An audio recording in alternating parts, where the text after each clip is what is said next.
दो non metallic element से बना हुआ कंपाउंड है तो उस केस में जो ज़्यादा इलेक्ट्रोनेगेटिव होगा उसके ऊपर नेगेटिव चार्ज होगा, है ना। वो हम लोग देखें यहाँ पे। और एग्जांपल देखो यहाँ पे, जैसे Cl2O7, Cl2O7 में Cl का क्या होगा, +7 होगा। क्यों Cl का क्यों होगा?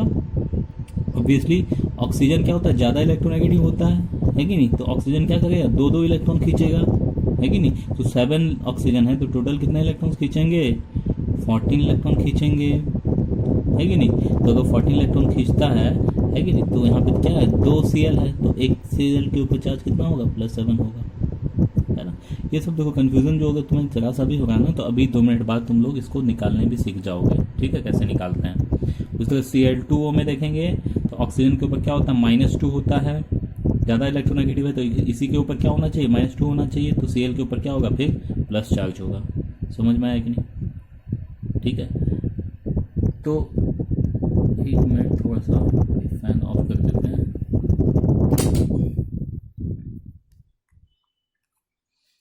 ओके, अब ठीक है।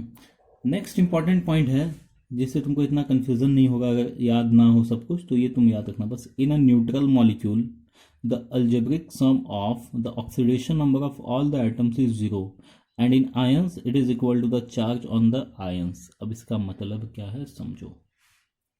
जैसे मान लो कोई कंपाउंड है, जैसे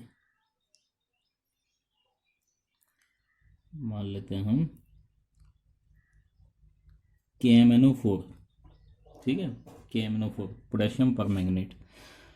ये कंपाउंड दिया गया, हम तुमसे पूछे हैं ना, जैसे हम क्या बोले, किसी न्यूट्रल मॉलिक्यूल में algebraic sum of all the oxidation number of all the element atoms is 0। इसका मतलब क्या है कि इस कंपाउंड में तुमको अगर हम बोलें व्हाट इज द, है ना, ऑक्सीडेशन नंबर ऑफ मैग्नीशियम, तो तुम कैसे निकालोगे, करना क्या है, सभी एटम के ऑक्सीजन नंबर को ऐड कर दो और जो इसके ऊपर ओवरऑल चार्ज दिखे उसके इक्वल कर दो।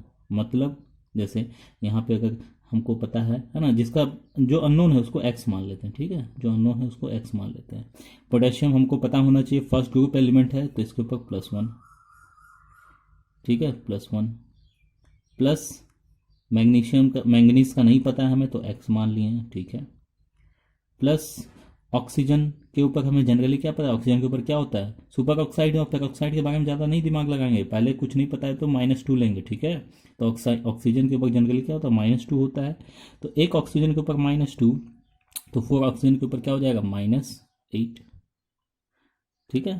तो सभी एटम का चार्ज का सम हो गया equal to overall charge. Overall charge इस मॉलिक्यूल के ऊपर कितना है, 0, न्यूट्रल मॉलिक्यूल है ना, 0। समझ में आया कि नहीं। तो यहाँ से देखो एक्स का वैल्यू निकल जाएगा, एक्स इक्वल टू क्या हो जाएगा, यहाँ से सॉल्व करोगे इसको तो +7 निकलेगा।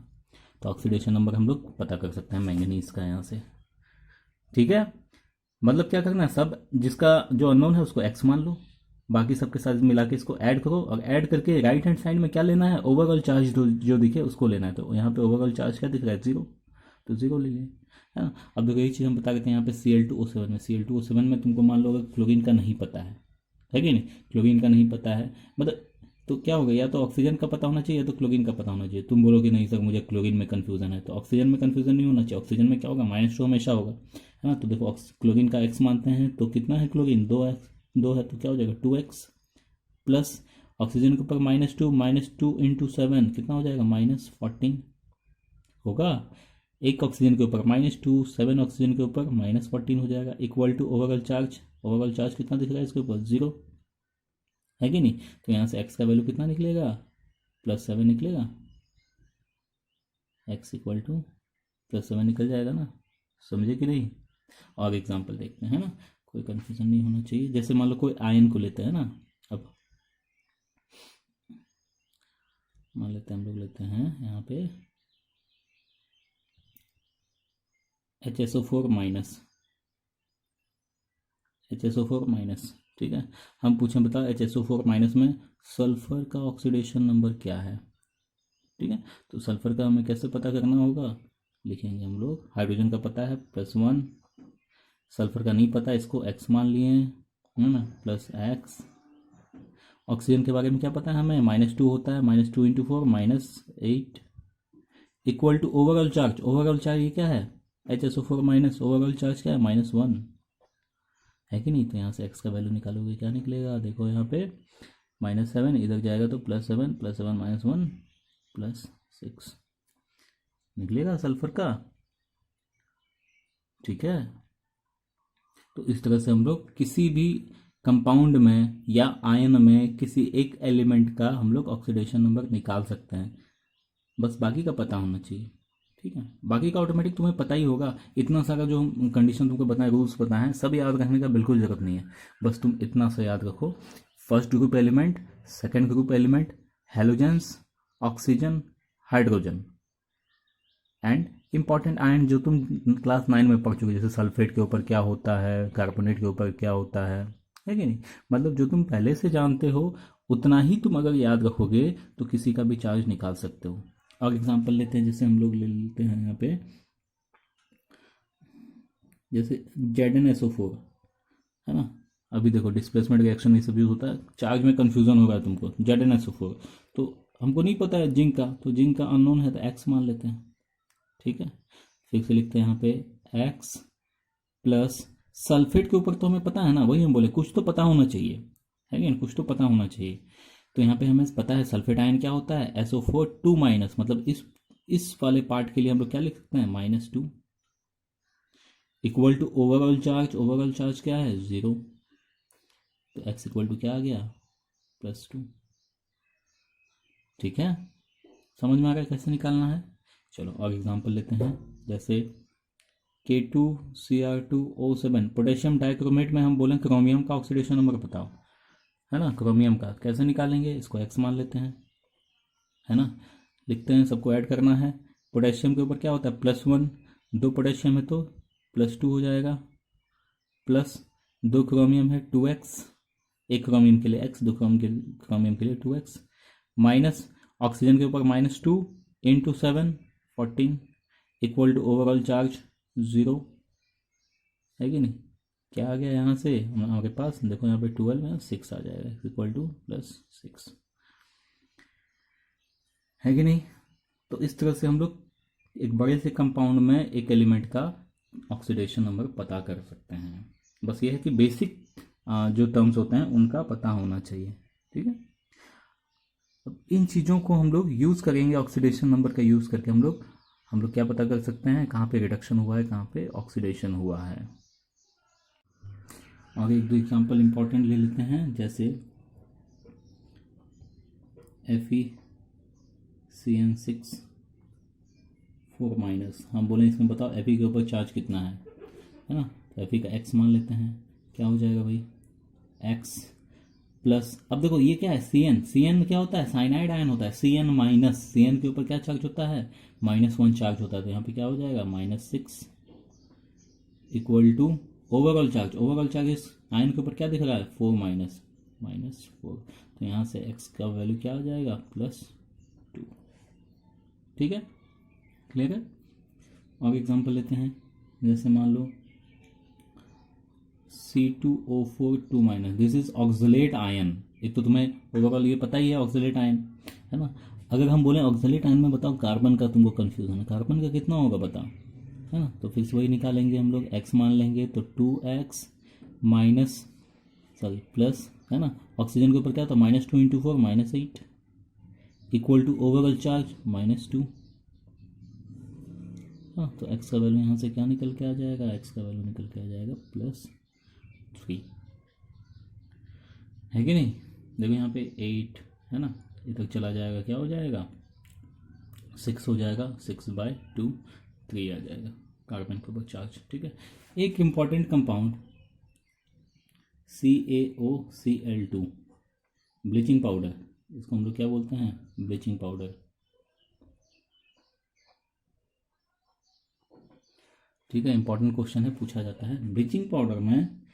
यहाँ पे देखो 2 Cl हैं, तो दोनों का ऑक्सीडेशन नंबर पूछता है कभी कभी, तो इन दोनों का ऑक्सीडेशन नंबर अलग अलग होता है। ब्लीचिंग पाउडर का स्ट्रक्चर कुछ इस टाइप से होता है, देखो यहाँ पे CaOCl और एक साथ यहाँ पे Cl, इस टाइप से स्ट्रक्चर होता है। तो देखो Ca और Cl में ज़्यादा इलेक्ट्रोनेगेटिव कौन है, ऑब्वियसली ये है, तो ये इलेक्ट्रॉन अपनी तरफ खींचेगा, है ना। ये अपनी तरफ खींचेगा तो इसके ऊपर क्या होगा -1 चार्ज होगा, इसके कारण यहाँ पे क्या होगा +1 चार्ज। अब इधर देखते हैं, ऑक्सीजन एंड क्लोरीन में ज़्यादा इलेक्ट्रोनेगेटिव कौन है? ऑक्सीजन है। तो ये इससे भी खींचेगा और क्लोरीन से भी खींचेगा, इधर से भी खींचेगा, है कि नहीं? तो इसके ऊपर चार्ज क्या हो जाएगा? -2 ऑक्सीजन के ऊपर, जो कि होता है, हमें पता है। और इधर से खींचा है एक इलेक्ट्रॉन, तो इसके ऊपर इसके कारण भी क्या होगा? +1 हो जाएगा। तो देखो कैल्शियम का +2 होता है, तो कैल्शियम का +2 आ गया। अब इस Cl से खींच लिया है, तो इस Cl से अब इलेक्ट्रॉन खींचा है, तो इसके ऊपर अब क्या होगा? अब +1 होगा। समझ में आया कि नहीं? मतलब हम लोग बोल सकते हैं ब्लीचिंग पाउडर में, है ना, Cl के पास दो टाइप का ऑक्सीडेशन नंबर है, एक के पास है +1, एक के पास है -1। ठीक है, तो ये ब्लीचिंग पाउडर में याद रखना। अब देखो हम लोग आगे ऑक्सीडेशन एंड रिडक्शन के बारे में जानते हैं। तो आज हम बस तुम्हें ऑक्सीडेशन नंबर निकालने के लिए बताएं, इसका एप्लीकेशन रेडॉक्स रिएक्शन में कैसे करेंगे, है ना, कैसे हम लोग इसको यूज़ करके रेडॉक्स रिएक्शन को पहचानेंगे, ऑक्सीडेशन कहाँ पे होता है, रिडक्शन कहाँ पे होता है, ये सब हम लोग इसके हेल्प से, ऑक्सीडेशन नंबर के हेल्प से कैसे करेंगे, ये नेक्स्ट लेक्चर में हम तुम्हें बताएंगे। फिलहाल तुम कोशिश करना इन पॉइंट्स को याद रखने का, कुछ याद रहे ना रहे, है ना। हम क्या क्या बोले? इंपॉर्टेंट आयंस जो क्लास 9 में पढ़े हो उनके ऊपर चार्ज, 1 से लेके 20 तक के एलिमेंट्स का चार्ज। इसके अलावा जो एक पॉइंट, दो पॉइंट हम इंपॉर्टेंट बताएं इसके अलावा, और जो याद रखना है तुम्हें, एक तो ये वाला हो गया कि न्यूट्रल मॉलिक्यूल हो या किसी आयन हो, है ना, तो ओवरऑल सम क्या होता है? चार्ज का जो सम होता है वही उसके ऊपर दिखता है ना। तो हम लोग किसी अननोन को इससे निकाल सकते हैं। जैसे हम क्या बोले, ओवरऑल चार्ज जो होगा वही इसके ऊपर दिखेगा। तो ओवरऑल चार्ज क्या है? 0 है, तो 0 को राइट हैंड साइड में लिखेंगे, बाकी सबको ऐड करेंगे, तो इसको 0 आना चाहिए, है ना। तो इससे हम किसी अननोन को निकाल सकते हैं। एक तो ये बात हो गई। इसके अलावा एक और जो सबसे पहला पॉइंट हम बताए थे कि अगर कोई एलिमेंट अपने फ्री स्टेट में होता है, अनकम्बाइंड स्टेट में होता है, तो उसके ऊपर चार्ज 0 होता है। तो ये सब 4-5 जो इंपॉर्टेंट पॉइंट्स हैं ये तुम याद रखोगे, है ना, तो तुम्हारा काम हो जाएगा। ऑक्सोफ्लोराइड्स, सुपर ऑक्साइड्स, है ना, तो ये सब याद रखने का ज़रूरत नहीं है फिलहाल। अगर नहीं याद हो पाता है तो कोई ज़रूरत नहीं है उनको याद रखने का, ठीक है। बेसिक बेसिक जो है तुम याद कर लेना, उतना में काम हो जाएगा, है ना। तो नेक्स्ट लेक्चर में हम लोग देखेंगे oxidation and reduction on the basis of oxidation number concept. Thank you. Hey students, आज हम लोग रेडॉक्स रिएक्शन के एग्जांपल्स देखेंगे और ऑक्सीडेशन नंबर कंसेप्ट जो हम लोग लास्ट लेक्चर में स्टडी किए थे उसको अप्लाई करेंगे, ठीक है। तो सीधा लेते हैं, जैसे कि हम बताए थे रेडॉक्स रिएक्शन क्या होते हैं? एक ऐसा रिएक्शन जिसमें ऑक्सीडेशन भी होता है, रिडक्शन भी होता है, दोनों होता है, वैसे रिएक्शन को क्या बोला जाता है? Redox reaction. एग्जाम्पल जैसे CuO + H2 gives Cu + H2O। अब देखो इस एग्जाम्पल को, ये एक रेडॉक्स रिएक्शन है। अब यहाँ पे ऑक्सीडेशन कहाँ हुआ है, रिडक्शन कहाँ हुआ है, ये पहचानना इंपॉर्टेंट होता है, ठीक है। तो हम लोग देखेंगे। तो सबसे पहले बेसिक कंसेप्ट को ही लेके चलते हैं ना। तो बेसिक कंसेप्ट में क्या बोला जाता है? Loss of oxygen is known as reduction and gain of oxygen is known as oxidation, या gain of hydrogen is known as reduction and loss of oxygen is known as reduction. तो यहाँ पे देखो क्या हुआ है, CuO से Cu conversion. ये तुम्हें क्या लगता है यहाँ पे क्या हुआ है? कैल्शियम, कॉपर ऑक्साइड से कॉपर बना है, ऑक्सीजन का लॉस हुआ, तो loss of oxygen is known as reduction, right. और यहाँ पे देखो दूसरा कंपाउंड क्या बना है? H2 कैसे बना? ये हाइड्रोजन ने इस ऑक्सीजन को गेन कर लिया है कि नहीं। तो gain of oxygen is known as oxidation. कितना आसानी से पता चल गया तुम्हें। तो एक तो जनरल कंसेप्ट जो तुम्हारे एनसीईआरटी बुक्स में होता है उस बेसिस पे भी तुम कर सकते हो, है ना। सिंपली क्या देखना है? ऑक्सीजन और हाइड्रोजन का गेन या लॉस देखना है, ठीक है। चलो अब हम लोग जो ऑक्सीडेशन नंबर कंसेप्ट लगाए थे उसको अप्लाई करते हैं, ठीक है। उसको अप्लाई करते हुए समझते हैं सेम एग्जाम्पल को। तो हम लोग देखें कि उसके लिए हमें क्या पता करना होगा? सबसे पहले ऑक्सीडेशन नंबर सबका पता करना होगा। तो सबका ऑक्सीडेशन नंबर पता कर सकते हैं हम लोग। देखो यहाँ पे कॉपर का मान लो नहीं पता है, ऑक्सीजन का तो पता है। ऑक्सीजन का क्या होता है? -2, सबका लिख लेंगे ऐसे। तो कॉपर के ऊपर क्या हो जाएगा? +2, ठीक है। अब देखो ये हाइड्रोजन H2 अपने स्टैंडर्ड स्टेट में है है कि नहीं? इसके ऊपर कोई चार्ज दिख रहा है क्या? नहीं ना, तो ये क्या हो गया, जीरो। इसके ऊपर चार्ज क्या है, जीरो अभी। मतलब हम बोलें कि बताओ यहाँ पे हाइड्रोजन का ऑक्सीडेशन नंबर क्या है, तो बोलोगे क्या, जीरो, क्योंकि ये अपने क्या है, फ्री स्टेट में, अनकम्बाइंड स्टेट में, है कि नहीं? अब यहाँ पे देखो कॉपर को, देखो ये किसी के साथ कंबाइन किया हुआ है क्या? नहीं ना, तो ये क्या है, अब ये कॉपर का अनकम्बाइंड स्टेट है, तो इसके ऊपर भी चार्ज क्या है, जीरो। दिख नहीं रहा है ना कोई चार्ज, तो जीरो ही तो है। अब यहाँ H2O में देखेंगे तो H2 में एज यूजल ऑक्सीजन के ऊपर -2, हाइड्रोजन के ऊपर +1, क्योंकि हमें पता है ऑक्सीजन आयन के साथ क्या होता है, -2 होता है, और हाइड्रोजन आयन क्या होता है, +1 होता है। समझ में आया? सबका चार्ज लिख लिए। अब हम क्या बताए थे, increase in oxidation number is oxidation and decrease in oxidation number is reduction. किसी एलिमेंट का ऑक्सीडेशन नंबर इंक्रीज होता है तो हम लोग बोलेंगे ऑक्सीडेशन हुआ है, किसी एलिमेंट का ऑक्सीडेशन नंबर अगर डिक्रीज होता है तो बोलेंगे रिडक्शन हुआ है। तो देखते हैं हम लोग, कॉपर का चेक करते हैं। कॉपर का देखो यहाँ पे +2 था, +2 से जीरो, तो +2 से जीरो मतलब डिक्रीज हुआ ऑक्सीडेशन नंबर, तो decrease in oxidation number is known as reduction. ठीक है। ऑक्सीजन का देखेंगे, ऑक्सीजन यहाँ पे -2, यहाँ पे -2, ऑक्सीजन में कोई चेंज नहीं है। हाइड्रोजन का देखेंगे, यहाँ पे जीरो था हाइड्रोजन का, यहाँ पे +1 हो गया है, तो जीरो से +1 मतलब इंक्रीज इन ऑक्सीडेशन नंबर, तो increase in oxidation number is known as oxidation. तो ये देखो ऑक्सीडेशन हो गया यहाँ से यहाँ। समझ में आया कि नहीं? ठीक है, चलो। अब देखो यहाँ पे दूसरा चीज और तुमसे क्या पूछा जाएगा, oxidizing agent and reducing agent. Oxidizing oxidizing agent, reducing agent.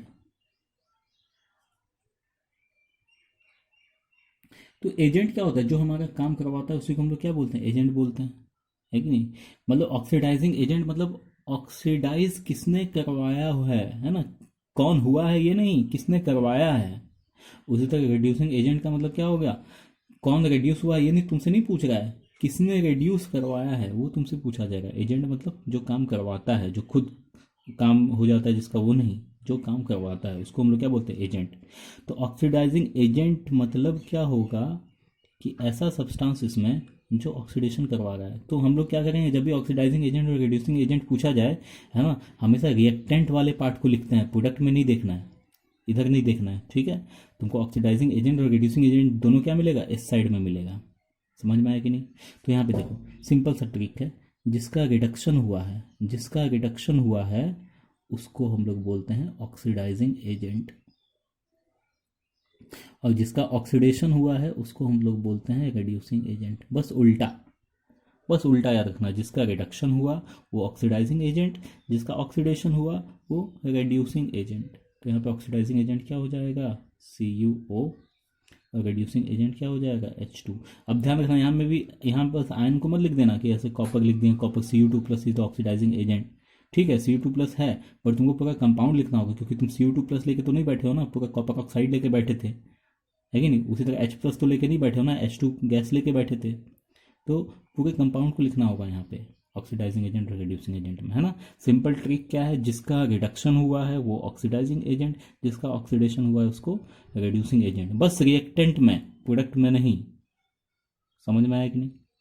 अब देखो हम बताए थे जैसे कि एजेंट का काम क्या होता है, जैसे हम बोले इसको क्यों बोल दिया ऑक्सीडाइजिंग एजेंट, क्यों बोला गया, क्योंकि देखो ये ऑक्सीडाइज हुआ है, तो इसको ऑक्सीडाइज करने वाला कौन है, दूसरा चीज यहाँ पे क्या पड़ा हुआ, यही तो पड़ा हुआ है ना, इसी ने तो इसको ऑक्सीडाइज किया होगा। ठीक है, मतलब ऑक्सीडाइजिंग एजेंट्स क्या होते हैं, ऐसे सब्सटेंस होते हैं जो खुद रिड्यूस होके दूसरे को ऑक्सीडाइज करते हैं, है ना, which oxidises other by getting reduced itself।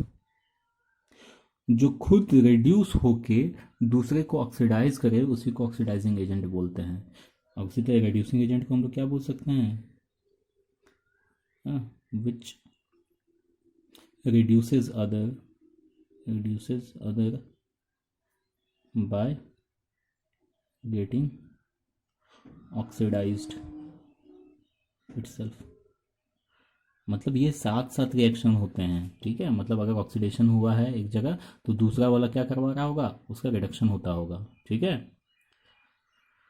तो बहुत ही सिंपल ट्रिक है, ज़्यादा तुमको दिमाग नहीं लगाना है, ऑक्सीडेशन रिडक्शन पता करना है, और जहाँ पे रिडक्शन होगा उसको ऑक्सीडाइजिंग एजेंट लिख लो, जहाँ पे ऑक्सीडेशन हुआ उसको रिड्यूसिंग एजेंट लिख लो। फंडा क्या है, कोई एक सब्सटेंस अगर खुद ऑक्सीडाइज होता है तो वो ऑटोमेटिक दूसरे को रिड्यूस करेगा। जो खुद ऑक्सीडाइज हो रहा है वो दूसरे को रिड्यूस करता है, ठीक है। इसलिए उसको क्या बोलते हैं, रिड्यूसिंग एजेंट बोलते हैं। दूसरे को क्या किया है, दूसरे के लिए क्या काम किया है, रिडक्शन का काम किया है, इसीलिए उसको एजेंट बोला जाता है, ठीक। चलो और एग्जांपल्स लेते हैं, समझेंगे हम लोग और डिटेल में। जैसे मान लो ZnO प्लस सी गिव्स Zn प्लस CO।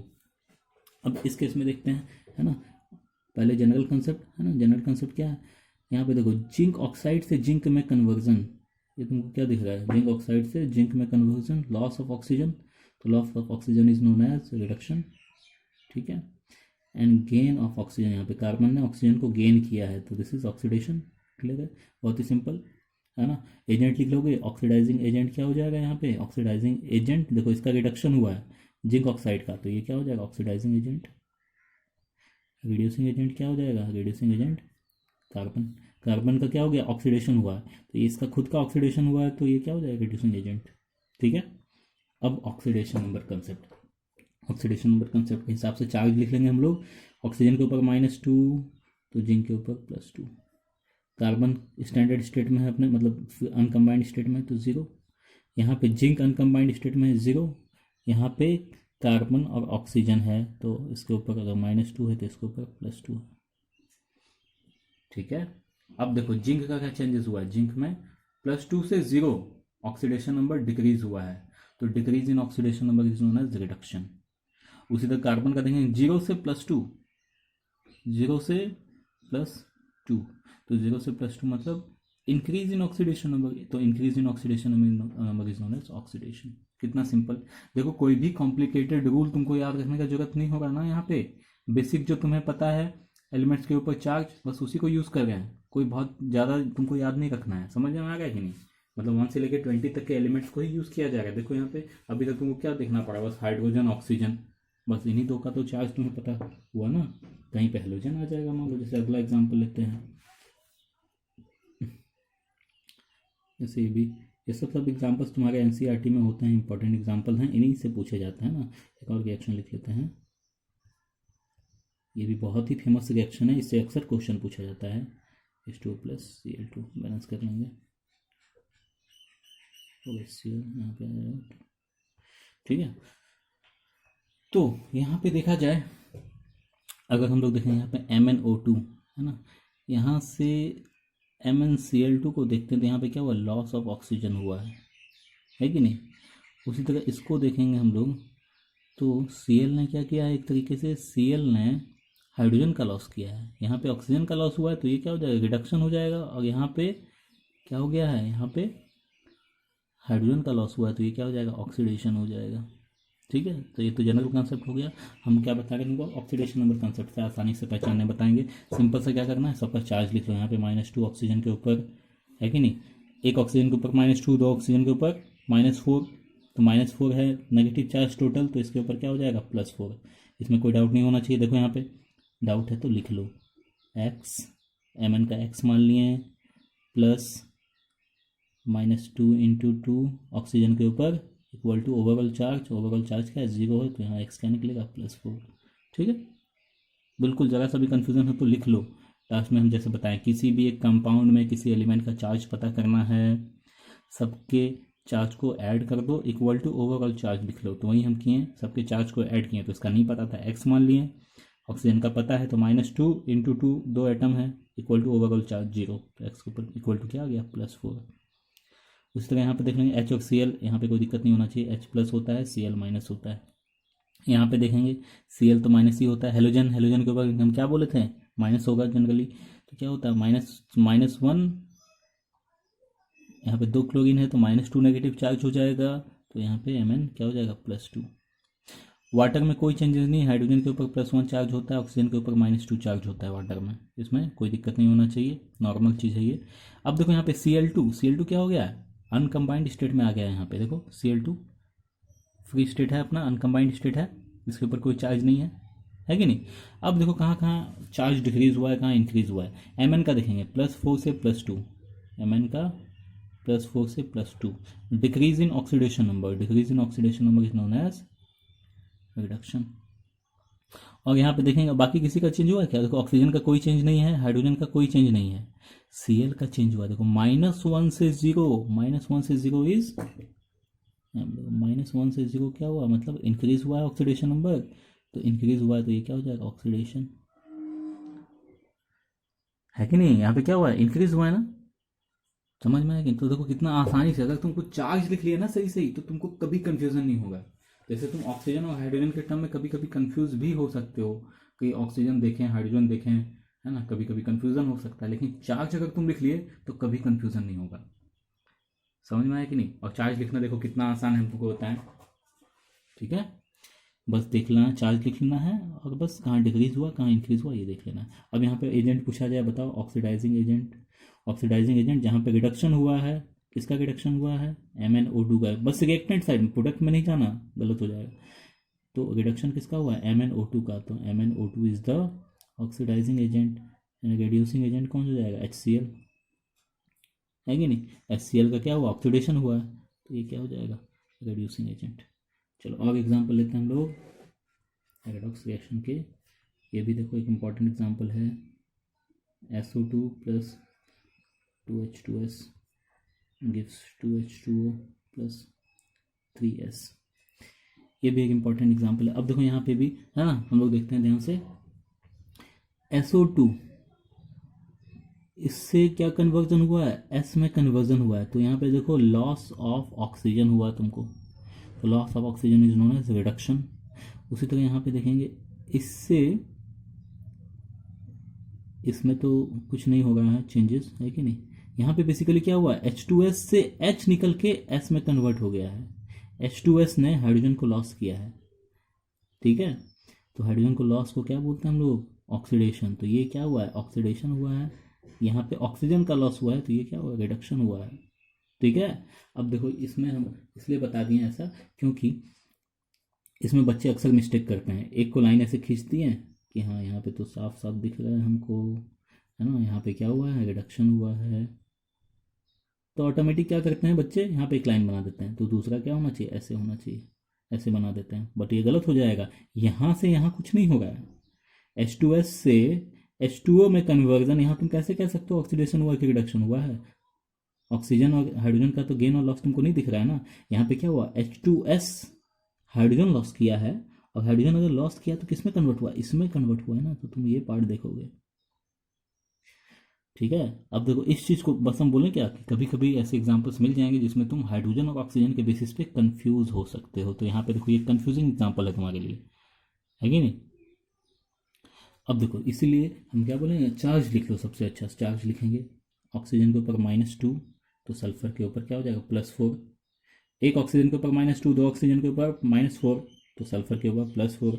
यहाँ पे देखो H2S हाइड्रोजन के ऊपर क्या होता है, +1 ही होता है, तो +1 हाइड्रोजन के ऊपर, और ये क्या है S2- सल्फाइड आयन, सल्फाइड, दो हाइड्रोजन के ऊपर +1, तो सल्फर के ऊपर -2 ऑटोमेटिक। तुम्हें पहले से भी याद है तो S2- तुम्हें पहले से याद है तो बहुत अच्छी बात है, नहीं तो ऐसे भी निकाल सकते हो। तो देखो कोई भी अनजान नहीं मिल रहा है, सब जाना पहचाना आयन सब मिलता है। हाइड्रोजन के ऊपर पता ही है +1 एंड -2।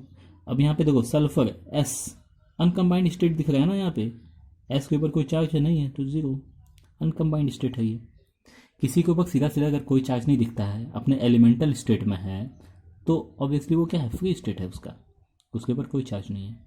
अब देख लो यहाँ पे किसका इंक्रीज हुआ किसका डिक्रीज हुआ, देखते हैं यहाँ पे सल्फर का देखो +4 से 0 हो गया है, डिक्रीज, तो decrease in oxidation number is known as reduction, ठीक है। अब देखो यहाँ पे हाइड्रोजन का कुछ चेंज हुआ है क्या, यहाँ से यहाँ कोई चेंज हुआ है नहीं ना, तो तुम इसमें क्यों जाओगे, यहाँ पे तो हाइड्रोजन का +1 था, यहाँ पे भी +1 था, तो इसमें तो ना तो ऑक्सीडेशन हुआ है ना तो रिडक्शन हुआ है, तो चेंजेस कहाँ पे देखने मिला है, यहाँ पे देखो सल्फर का -2 से 0 हो गया है, ठीक है। तो -2 से 0 मतलब इंक्रीज इन ऑक्सीडेशन नंबर, तो दिस इज ऑक्सीडेशन, ठीक है। तो ये बहुत इंपॉर्टेंट एग्जांपल है, इसको अच्छे से समझना। बच्चे यहाँ पे बहुत बार मिस्टेक करते हैं, H2S को H2O के साथ मिला के दिखा देते हैं कि ये देखो ये रिडक्शन हुआ तो ऑटोमेटिक दूसरा जो बचा हुआ उसको मिला देते हैं। ऐसा कंपलसरी नहीं है, तुम्हें ये एग्जैक्टली पता होना चाहिए कि कहाँ से कहाँ ऑक्सीडेशन हुआ है, कहाँ से कहाँ रिडक्शन हुआ है। ऐसे नहीं कि एक बार हम ऑक्सीडेशन या रिडक्शन लिख दिए हैं तो दूसरा ऑटोमेटिक दोनों को मिला देंगे तो उसका उल्टा हो जाएगा, ये गलत है। समझ में आया कि नहीं? तो ये मिस्टेक मत करना, है ना, इसलिए हम तुमको ये कंसेप्ट सिखाए हैं, है ना। चार्ज बहुत ही आसान है लिखना, तुमको ऑक्सीडेशन नंबर कंसेप्ट पता है, चार्ज लिख लो। चार्ज इंक्रीज होता हुआ दिखे तो ऑक्सीडेशन बोल दो, डिक्रीज होता हुआ दिखे तो रिडक्शन बोल दो। चलो एक लास्ट एग्जांपल, एक डिस्प्लेसमेंट रिएक्शन ले लेते हैं, बहुत ही famous. Zn plus CuSO4 gives ZnSO4 plus Cu। ठीक है, अब देख लो सबका चार्ज लिख लेते हैं। हाँ, अब देखो इस केस में तुम ऑक्सीजन और हाइड्रोजन के बेसिस पे बता ही नहीं सकते, है कि नहीं? यहाँ पे हाइड्रोजन तो दिख ही नहीं रहा ना, तो तुम कैसे बोलोगे, है कि नहीं? तो यहाँ पे देखो फिर से तुम्हारा जो बेसिक कंसेप्ट है उसके हिसाब से ये नहीं हो पाएगा। यहाँ पे तुम रेडॉक्स रिएक्शन कैसे हुआ है तुम नहीं पता कर पाओगे, लेकिन अगर तुम्हें ऑक्सीडेशन नंबर कंसेप्ट पता है तो तुम पता कर सकते हो। सबका चार्ज लिखेंगे, अनकम्बाइंड स्टेट 0। यहाँ देखो कॉपर सल्फेट, सल्फेट आयन क्या होता है -2, तो कॉपर के ऊपर +2।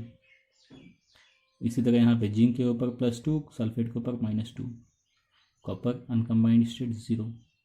समझ में आया?